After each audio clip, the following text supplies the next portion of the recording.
Inilah salah satu gedung yang menjadi kebanggaan di Kepulauan Simelu, sebelum pulau ini menjadi status kabupaten.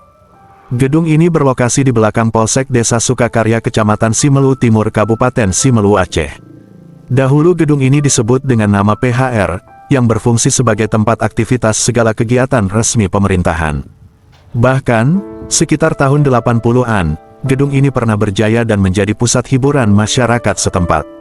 Saat ini kondisi gedung sudah lapuk dan runtuh, lantaran dimakan usia yang sudah puluhan tahun.